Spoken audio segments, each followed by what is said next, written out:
Start. Hello नमस्कार मेरे दोस्तों, आप सभी का चाणक्य नीति क्लासेस में दिल से स्वागत है। तो सबसे पहले आप सभी चेहरे पे मुस्कान लाइए ताकि आज का दिन बेहतर हो। और आज जो है करेंट अफेयर्स 2 बजे अपलोड नहीं कर पाए। जो है आज बहुत सारा प्रॉब्लम था, लाइट कटा हुआ था, इसलिए जो है 2 बजे करेंट अफेयर्स अपलोड नहीं हो पाया। इसलिए आज थोड़ा सा लेट अपलोड हो रहा है। इसके लिए कोई बात नहीं, लेकिन रेगुलर जो है करेंट अफेयर्स पढ़ते रहना है, ठीक है। रेगुलर पढ़िएगा तभी जो है आपको करेंट अफेयर्स याद रहेगा और आसानी से जो है कर पाइएगा, ठीक है। तो आइए आज की क्लास, आज की सकारात्मक सोच को अपनाते हैं जो हमें ऊर्जावान बनाएगी। देखिएगा, समय और शिक्षा का सही उपयोग ही व्यक्ति को सफल बना देता है, ठीक है। तो समय और शिक्षा का सही उपयोग कीजिए, तभी जो आपको सफलता मिलेगी। अगर आज मेहनत नहीं कीजिएगा तो कल आपको पछतावा होगा और कल आपको जो है लेबर वर्क या जो है मतलब फिजिकल वर्क करना पड़ेगा, ठीक है। और आज जो है समय पे मेहनत करते हैं, तो यही कहना चाह रहा है कि समय और शिक्षा का सही उपयोग ही व्यक्ति को सफल बना देता है, ठीक है। तो आप लोग सही समय का उपयोग कीजिए ताकि जो है आगे का दिन बेहतर हो। तो आइए आज की क्लास आगाज़ करने से पहले जय श्री राधे का नाम लेते हैं और आगाज़ करते हैं 29 मई 2024 करेंट अफेयर्स के अति महत्वपूर्ण प्रश्न, ठीक है। क्वेश्चन नंबर 1 देखिएगा। हाल ही में पृथ्वी के ध्रुवों को अध्ययन करने के लिए फ्री फायर मिशन कहाँ लॉन्च हुआ है, ठीक है। तो फ्री फायर मिशन कहाँ लॉन्च हुआ है, जो कि तो ये न्यूजीलैंड में जो है लॉन्च किया गया है फ्री फायर मिशन। और यह जो है पृथ्वी के ध्रुवों के अध्ययन के लिए किया गया है, ठीक है। इसके अंदर जो है फ्री फायर के अंदर लघु जलवायु उपग्रह जो है लॉन्च किया जाएगा, ठीक है। और यह न्यूजीलैंड से लॉन्च किया गया है और इसके अध्ययन करने के लिए जो है अध्ययन करने के लिए यूज करने वाले अवरक्त किरण का प्रयोग किया गया है, ठीक है। न्यूज बताइएगा। और ये जो फ्री फायर मिशन लॉन्च किसके द्वारा, तो नासा के द्वारा न्यूजीलैंड से लॉन्च किया गया है, ठीक है। नासा के द्वारा न्यूजीलैंड से लॉन्च किया गया है फ्री फायर मिशन।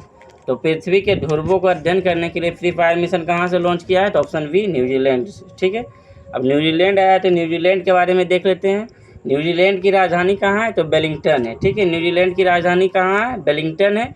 और बताइएगा न्यूजीलैंड के वर्तमान पीएम कौन है, तो क्रिस्टोफर लक्सन, ठीक है। क्रिस्टोफर लक्सन जो है न्यूजीलैंड के वर्तमान पीएम है, ठीक है।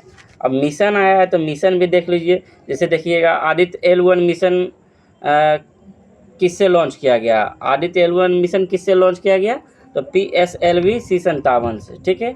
इम्पोर्टेंट है मिशन।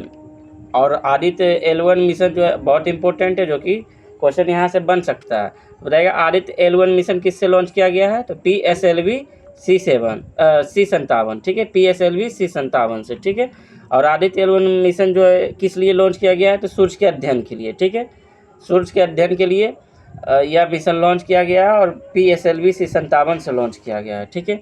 द ओडियस मिशन कहाँ की है, तो ओडियस मिशन USA की इंट्यूटिव कंपनी की है, ठीक है। यह फर्स्ट प्राइवेट कंपनी है जो कि चांद पर उतरने वाला पहली कंपनी बना है, ठीक है। ओडियस मिशन चांद पर उतरने वाली पहली प्राइवेट कंपनी है इंट्यूटिव कंपनी, ठीक है, जो कि USA का है। देखिए इंडोस मिशन जो है हिंद महासागर पर निगरानी के लिए इंडिया और USA के द्वारा यह लॉन्च किया गया है, ठीक है। इंडोस मिशन जो है हिंद महासागर पर निगरानी के लिए इंडिया और USA के द्वारा लॉन्च किया गया है। बताइएगा एक्सपोसेट मिशन, तो एक्सपोसेट मिशन किससे लॉन्च किया गया है, तो PSLV C58 से, ठीक है। एक्सपोसेट मिशन किससे लॉन्च किया गया है, तो PSLV C58 से। और Aditya L1 mission PSLV C57 से, ठीक है। दोनों में कन्फ्यूज मत होइएगा। और बताइएगा चंद्रयान 3 कब लॉन्च किया गया था, तो 14 जुलाई को लॉन्च किया गया था। 14 जुलाई 2023 को लॉन्च किया गया था और 23 अगस्त को जो है सॉफ्ट लैंडिंग हुआ था, ठीक है। बताइएगा जब 14 जुलाई चंद्रयान 3 को किसके द्वारा लॉन्च किया गया, तो LVM 3 M4 के द्वारा, ठीक है। चंद्रयान 3 किससे लॉन्च किया गया, LVM 3 M4 के द्वारा, ठीक है। और 23 अगस्त को जो है सॉफ्ट लैंडिंग हुआ और जिस पॉइंट पे लैंडिंग हुआ उसे शिव शक्ति पॉइंट कहते हैं, ठीक है। इसको भी याद रखिएगा। बताइए क्वेश्चन नंबर 2।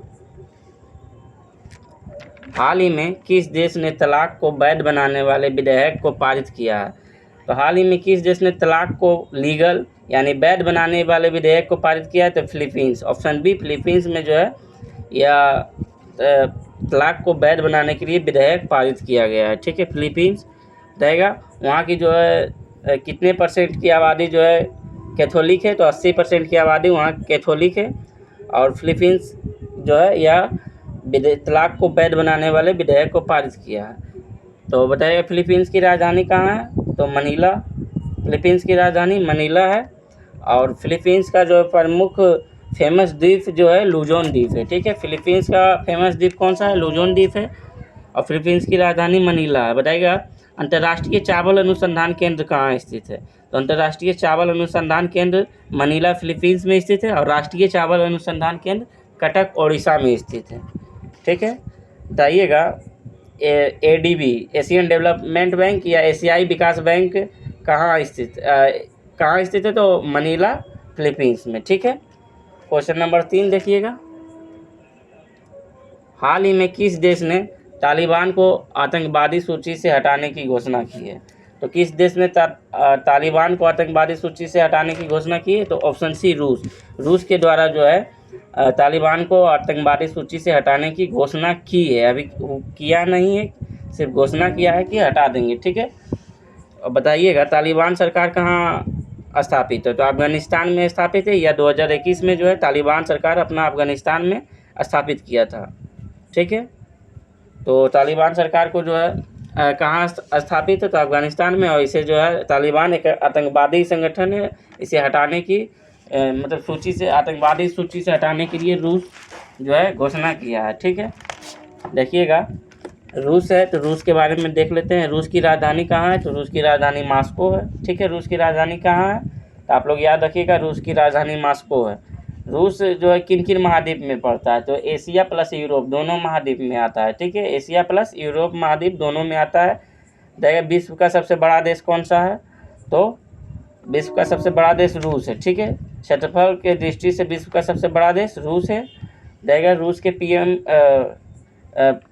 जो राष्ट्रपति है, रूस के वर्तमान राष्ट्रपति कौन बने हैं, तो व्लादिमीर पुतिन। ठीक है, व्लादिमीर पुतिन रूस के वर्तमान राष्ट्रपति बने हैं। देखिएगा कुछ प्रमुख आतंकवादी संगठन, तो देखिएगा बोको हराम किस देश का आतंकवादी संगठन है। ठीक है, बोको हराम किस देश का आतंकवादी संगठन है, तो नाइजीरिया का। ठीक है, बोको हराम किस देश का आतंकवादी संगठन है, नाइजीरिया का। और तालिबान अफगानिस्तान का। ठीक है, बोको हराम जो है लड़कियों की किडनैप के लिए बहुत फेमस है, और ये नाइजीरिया का जो है आतंकवादी संगठन है। लेकिन नाइजीरिया की राजधानी कहाँ है, नाइजीरिया की राजधानी अबूजा है, इसको भी ध्यान रखिएगा। ठीक है, बताइएगा हमास कहाँ पर उपस्थित है, तो हमास कहाँ पर उपस्थित है, तो गाजा पट्टी। ठीक है, गाजा पट्टी पर जो है हमास उपस्थित है। बताइएगा हिजबुल्लाह जो है, हिजबुल्लाह किस देश के आतंकवादी संगठन है, तो लेबनान। ठीक है, लेबनान का जो है हिजबुल्लाह आतंकवादी संगठन है। ठीक है, तो बोको हराम नाइजीरिया का, हिजबुल्लाह लेबनान का। और लिट्टे LTT, तो बताइएगा लिट्टे जो है श्रीलंका का। ठीक है, बताइएगा लेबनान की राजधानी कहाँ है, तो बेरूत। और नाइजीरिया का राजधानी तो अबूजा, और लेबनान की राजधानी बेरूत। इसको ध्यान रखिएगा, राजधानी जो है बहुत इंपॉर्टेंट है, इसलिए हम हर बार बताते हैं। ठीक है, तो लिट्टे जो है श्रीलंका का एक आतंकवादी संगठन है। इसे समाप्त करने के लिए भारत के द्वारा कौन सा ऑपरेशन चलाया गया, तो ऑपरेशन पवन। ठीक है, लिट्टे को समाप्त करने के लिए कौन सा ऑपरेशन चलाया गया भारत के द्वारा, ऑपरेशन पवन। ठीक है, देखिए लिट्टे का फुल फॉर्म। ठीक है, तो लिबरेशन टाइगर ऑफ तमिल इलम। ठीक है, लिट्टे का full form liberation tiger of Tamil इलम। ठीक है, इसको ध्यान रखिएगा। क्वेश्चन नंबर 4 देखिएगा। हाल ही में किस देश के माउंट मुंगालो में भूस्खलन से 2000 लोग लापता हुए हैं, तो माउंट मुंगालो जो है वहाँ भूस्खलन से 2000 लोग लापता हो चुके हैं। ठीक है, तो माउंट मुंगालो जो है एंगा प्रांत पापुआ न्यू गिनी में पड़ता है। ठीक है, यहाँ से भूस्खलन से मतलब धीरे धीरे जो है मतलब 1 किलोमीटर एरिया धंस चुका है। ठीक है, माउंट मुंगालो भूस्खलन से 2000 लोग लापता हुए, और ये कहाँ, Papua New Guinea. Option B answer Papua New Guinea. ठीक है, यहाँ के जो है 1 किलोमीटर एरिया धंस चुके हैं, और हर घंटे धस ही रहे हैं, ठीक है, और हर घंटे जो है धंसता ही जा रहा है, ठीक है। यहाँ पे 2000 लोगों जो है एकाएक लापता हो गए हैं, ठीक है, इसको ध्यान रखिएगा। रहेगा पापुआ न्यू गिनी जो है ऑस्ट्रेलिया के जस्ट ऊपर है, ऑस्ट्रेलिया का जस्ट ऊपर है पापुआ न्यू गिनी, इसको भी ध्यान रखिएगा। मैप में देखिएगा ऑस्ट्रेलिया का जस्ट ऊपर पापुआ न्यू गिनी है। यहाँ माउंट मुंगालो जो है एंगा प्रांत में पड़ता है, और यहाँ जो है माउंट मुंगालो में भूस्खलन से 2000 लोग लापता हो गए, ठीक है। रहेगा पापुआ न्यू गिनी के हाईएस्ट अवार्ड किसे मिला है, किस विदेशी नेता को मिला है, तो अपना पीएम नरेंद्र मोदी को मिला है, ठीक है। पापुआ न्यू गिनी के हाईएस्ट अवार्ड जो है किस विदेशी नेता को मिले हैं, तो अपना भारत का पीएम नरेंद्र मोदी, ठीक है, नरेंद्र मोदी को जो है पापुआ न्यू गिनी का हाईएस्ट अवार्ड मिला है। देखिए फ्रांस का अवार्ड जो है किसे मिला है, तो यही नरेंद्र मोदी को, और जो है ग्रीस का भी अवार्ड इन्हीं को मिला है, फिजी का इन्हीं को मिला, और भूटान का, ठीक है। फ्रांस, भूटान, ग्रीस, फिजी और पापुआ न्यू गिनी का अवार्ड इन्हें दिया गया है। बताइएगा जो है सर्वाधिक जैव विविधता वाला स्थान, तो अमेजन वर्षा वन है, और दूसरा पूछ देगा तो कौन सा होगा, सर्वाधिक जैव विविधता वाला स्थान तो अमेजन वर्षा वन है, ठीक है, और सेकेंड स्थान पर तो कांगो घाटी, ठीक है, कांगो घाटी, और थर्ड स्थान पूछ देगा तो एंगा प्रांत, ठीक है, एंगा प्रांत जो कि माउंट मुंगालो के क्षेत्र के अंतर्गत आता है, ठीक है, एंगा प्रांत। तो फर्स्ट अमेजन वर्षा वन, और सेकेंड कांगो घाटी, और थर्ड एंगा प्रांत, ठीक है। और ऑस्ट्रेलिया के जस्ट ऊपर पापुआ न्यू गिनी है। रहेगा पापुआ न्यू गिनी और ऑस्ट्रेलिया के बीच कौन सा जल संधि है, तो टॉरस जल संधि, ठीक है। पापुआ न्यू गिनी और ऑस्ट्रेलिया के बीच कौन सी जल संधि है, तो टॉरस जल संधि, इसको भी ध्यान रखिएगा, ठीक है। क्वेश्चन नंबर 5 देखिएगा, हाल ही में विश्व भूख दिवस 2024 कब मनाया गया है, तो हाल ही में विश्व भूख दिवस 2024 कब मनाया गया है, तो ऑप्शन डी 28 मई को, 28 मई को जो है विश्व भूख दिवस मनाया गया है, ठीक है। आइए देख लेते हैं इम्पोर्टेंट जितने भी दिवस है मई का। देखिए अंतर्राष्ट्रीय परिवार दिवस कब मनाया गया है, तो 15 मई को, ठीक है। अंतर्राष्ट्रीय परिवार दिवस कब मनाया जाता है, 15 मई को। और अंतर्राष्ट्रीय चाय दिवस 21 मई को, ठीक है, अंतर्राष्ट्रीय चाय दिवस 21 मई को। बताइएगा अंतर्राष्ट्रीय मरखोर दिवस कब मनाया जाता है, तो 24 मई को, ठीक है, अंतर्राष्ट्रीय मरखोर दिवस 24 मई को। और अंतर्राष्ट्रीय फुटबॉल दिवस कब मनाया जाता है, तो 25 मई को, ठीक है। और अंतर्राष्ट्रीय जैव विविधता दिवस तो 22 मई को, ठीक है। जितने भी इम्पोर्टेंट मई का दिवस था हम बता दिए, इसको ध्यान रखिएगा। क्वेश्चन नंबर 6 देखिएगा, नॉर्वेस्टर का अध्ययन करने वाले भारत का पहला शोध केंद्र कहाँ प्रारंभ हुआ, तो ऑप्शन इसका आंसर उड़ीसा होगा। ऑप्शन यहाँ देख लीजिएगा, उड़ीसा, ऑप्शन बी में उड़ीसा है, ठीक है। नॉर्वेस्टर के अध्ययन के लिए शोध केंद्र कहाँ स्थापित हुआ है, तो उड़ीसा। नॉर्वेस्टर में आप समझ रहे हैं, तेज आंधी के समान हवा चलती है, उसे नॉर्वेस्टर कहते हैं। नॉर्वेस्टर कहाँ कहा जाता है, तो उड़ीसा में। और नॉर्वेस्टर काल वैशाखी कहाँ कहा जाता है, तो पश्चिम बंगाल में, ठीक है। नॉर्वेस्टर उड़ीसा में कहा जाता है और काल वैशाखी पश्चिम बंगाल में। ये तेज आंधी के समान हवा चलती है, इसे नॉर्वेस्टर कहते हैं, ठीक है। रहेगा नॉर्वेस्टर के जो लिए शोध केंद्र स्थापित किया गया उड़ीसा में, किस जिला में, उड़ीसा के भद्रक जिला में स्थापित किया गया है, ठीक है। आइए उड़ीसा के बारे में देख लेते हैं। बताइएगा उड़ीसा के सीएम कौन है, तो नवीन पटनायक, ठीक है। उड़ीसा के सीएम कौन है, नवीन पटनायक। उड़ीसा की राजधानी भुवनेश्वर है, ठीक है, उड़ीसा की राजधानी भुवनेश्वर है। बताइएगा बिरसा मुंडा हॉकी स्टेडियम कहाँ स्थापित है, बिरसा मुंडा हॉकी स्टेडियम कहाँ स्थापित है, तो उड़ीसा में स्थापित है, ठीक है। बताइएगा अगला क्वेश्चन उड़ीसा से, उड़ीसा का प्रमुख त्यौहार कौन कौन सा है, तो नुआखाई है, उड़ीसा का प्रमुख त्यौहार नुआखाई है, धानु यात्रा है, रज पर्व है, वहाँ की प्रमुख त्यौहार है, ठीक है। उड़ीसा के प्रमुख त्यौहार नुआखाई, रज पर्व, धानु यात्रा। रहेगा उड़ीसा का नेशनल पार्क, तो सिमलीपाल नेशनल पार्क कहाँ है, तो उड़ीसा में स्थित है। भीतरकनिका नेशनल पार्क कहाँ स्थित है, ये भी उड़ीसा में स्थित है। रहेगा चिल्का झील कहाँ स्थित है, तो चिल्का झील उड़ीसा में स्थित है, जहाँ नलवाना पक्षी अभ्यारण्य है, ठीक है। रहेगा स्टील प्लांट, उड़ीसा का steel plant Rourkela steel plant, जो कि जर्मनी के सहयोग से लगाया गया था, ठीक है। देखिएगा क्वेश्चन नंबर 7, हाल ही में एशिया प्रांत और मध्य पूर्व ग्रीन एयरपोर्ट्स रिकी गिन्सन 2024 के रजत पुरस्कार से किसे सम्मानित किया गया, तो नई दिल्ली एयरपोर्ट, बेंगलुरु एयरपोर्ट, लखनऊ, तीनों को सम्मानित किया गया, ठीक है। इंदिरा गांधी एयरपोर्ट, कैंपगोड़ा एयरपोर्ट और चौधरी चरण सिंह एयरपोर्ट, यह तीनों को जो है यह सम्मानित किया गया। और जैसे एयरपोर्ट में 3 अवार्ड होता है, तो फर्स्ट अवार्ड प्लेटिनियम होता है, दूसरा गोल्ड होता है, तीसरा सिल्वर होता है। ऐसा नहीं कि गोल्ड है तो फर्स्ट अवार्ड हो जाएगा, फर्स्ट प्लेटिनम होता है, दूसरा गोल्ड होता है, तीसरा सिल्वर होता है।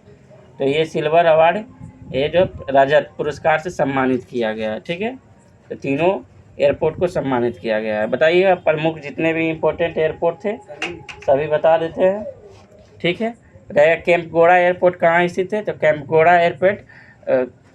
एयरपोर्ट कहाँ स्थित है, तो बेंगलुरु में। ठीक है, रहेगा नेताजी सुभाष चंद्र बोस जो है अंतर्राष्ट्रीय हवाई अड्डा कहाँ है, नेताजी सुभाष चंद्र बोस अंतर्राष्ट्रीय हवाई अड्डा कहाँ है, कोलकाता में स्थित है। ठीक है, रहेगा सरदार वल्लभ भाई पटेल हवाई अड्डा कहाँ स्थित है, तो अहमदाबाद। ठीक है, सरदार वल्लभ भाई पटेल अहमदाबाद जो कि गुजरात में पड़ता है। बताइएगा लाल बहादुर शास्त्री हवाई अड्डा वाराणसी। ठीक है, और चौधरी चरण सिंह एयरपोर्ट ये हो जाएगा लखनऊ। ठीक है, लाल बहादुर शास्त्री एयरपोर्ट वाराणसी। बताइएगा डॉक्टर बाबा साहेब अम्बेडकर एयरपोर्ट कहाँ स्थित है, तो नागपुर महाराष्ट्र। ठीक है, डॉक्टर बाबा साहेब अम्बेडकर एयरपोर्ट नागपुर महाराष्ट्र। रहेगा महर्षि वाल्मीकि एयरपोर्ट कहाँ स्थित है, तो अयोध्या में। ठीक है, महर्षि वाल्मीकि एयरपोर्ट अयोध्या में। रहेगा गुरु रामदास एयरपोर्ट कहाँ स्थित है, तो अमृतसर। गुरु रामदास एयरपोर्ट कहाँ स्थित है, तो अमृतसर। रहेगा देवी अहिल्या बाई होलकर एयरपोर्ट कहाँ स्थित है, तो देवी अहिल्या बाई होलकर एयरपोर्ट इंदौर में स्थित है। ठीक है, तो जितने भी इम्पोर्टेंट एयरपोर्ट थे हम बता दिए, इसको ध्यान में रखिएगा, एयरपोर्ट से क्वेश्चन आ सकता है। ठीक है, क्वेश्चन नंबर 8 देखिएगा। हाल ही में शारजाह शतरंज चैलेंजर्स 2024 का खिताब किसने जीता है, तो दिव्या देशमुख। ठीक है, और आर वैशाली जो है 84वें जो है ग्रैंड मास्टर थे, और श्याम निखिल 85वें। ठीक है, इसको ध्यान रखना है। बताइएगा हाल ही में शारजाह शतरंज चैलेंजर्स 2024 का खिताब किसने जीता है, तो Divya Deshmukh, option A. Question number 9 देखिएगा। हाल ही में गेल इंडिया लिमिटेड का पहला ग्रीन हाइड्रोजन प्लांट कहाँ प्रारंभ हुआ है, तो गेल इंडिया लिमिटेड का पहला ग्रीन हाइड्रोजन प्लांट कहाँ प्रारंभ हुआ है, तो ऑप्शन सी मध्य प्रदेश में जो है गेल इंडिया लिमिटेड का पहला ग्रीन हाइड्रोजन प्लांट प्रारंभ हुआ है। क्वेश्चन नंबर 10 देखिएगा। हाल ही में बैकाशी विशागम उत्सव कहाँ मनाया गया है, तो बैकाशी विशागम उत्सव तमिलनाडु में मनाया गया है। ठीक है, ऑप्शन ए तमिलनाडु में। तो आज का 10 क्वेश्चन पूरा हुआ। ठीक है, आज किसी कारण बस जो है टाइम पे करेंट अफेयर्स अपलोड नहीं हो पाया, इसलिए थोड़ा लेट अपलोड हो रहा है, कोई बात नहीं, लेकिन रेगुलर पढ़िएगा। करेंट अफेयर्स रेगुलर ही पढ़ने से होगा। ठीक है, अगर एक दिन छोड़ दीजिएगा तो फिर 10 क्वेश्चन आपके ऊपर बोझ बना रहेगा। इसलिए आज के लिए इतना ही। थैंक यू, जय हिंद।